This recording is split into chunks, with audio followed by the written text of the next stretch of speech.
حبايب قلبي ازيكم؟ يلا بينا بسرعه نخزن ورق عنب قبل ما يخلص من السوق. طريقتي المعتمده بخزنه من السنه للسنه من غير محلول ولا سلق ولا حتى غسيل. لا بتاخد معاكي وقت ولا مكان، غير ان ورق العنب بيطلع كانه فريش، لا مجلد ولا بيتهري ولا بيتكسر. اهم حاجه بقى وانت بتشتريه تختاري الورقه الناعمه الحلوه دي، حتى لو كبيره مفيش مشكله، مش شرط الصغيره بس. اتاكدي بس ان ورق عنب مش ورق توت ولا فراوله ولا حاجه تاني. ما تجيبيش ورقه الخشنه اللي فيها عروق بارزه لانها بتتكسر وانت بتلفيها.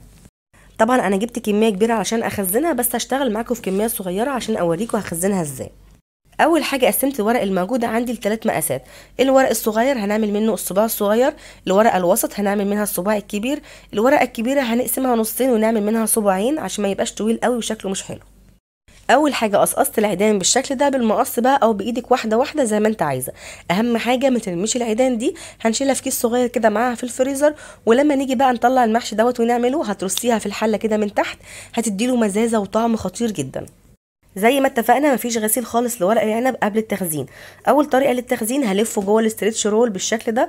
رصيت ورق العنب كله فوق بعضيه بشكل منظم، بخلي الجزء المدبب ده او المثلث كله فوق بعضه، وبلف جامد كده وبقرص وانا بلف علشان اخرج كل الهواء الموجود. زي ما انتوا شفتوا كاني بلف ورق عنب، يعني بلف محشي، وبقفلها بالشكل ده. ما تعمليش كميه كبيره مره واحده علشان ما يتكسرش منك، اعملي الربع كيلو على لفتين. طيب لو انا مش عندي ستريتش رول هعمل ايه؟ هجيب كيس تلاجة عادي وبفتحه من ناحيتين، من تحت ومن الجنب بالشكل ده، وبتعامل معاه كانه ستريتش رول. برضو كده حطيت الورق بتاعنا بشكل منظم وبقرص كده وانا بلف. بصوا مش عايزه هوا خالص جوه الكيس، وبخرج الهوا كويس جدا زي ما انتوا شايفين كده. اهم حاجه في تفريز اي خضار في الفريزر لازم تخرجي الهوا كويس جدا، لان هو اللي بيخليها تفسد بسرعه ومش بتعيش معاكي. بس كده، وقفلت على الكيس بتاعي باللزق بالشكل ده. الطريقه الثالثه بقى هنجيب كيس تلاجة، بس المره دي مش هنفتحه ولا نقصه ولا اي حاجه، زي ما هو كده بدخل ورق العنب متبطط، مش بتنين المره دي ولا اي حاجه، وبرده بخرج الهواء الموجود في الكيس وبنربط الكيس.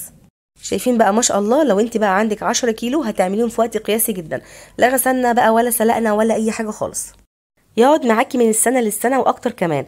لما نحتاجه بقى هنخرجه ونحطه في ميه وعليها معلقه خل كاننا كده بنغسله، وبعدين نسلقه في ميه مغليه عليها معلقه زيت ومعلقه ملح، بس ما تغسلوش تاني بعد السلق علشان ما ينجلدش منك، وهيطلع كانه فريش. جربيه وهتدعيلي. مع السلامه.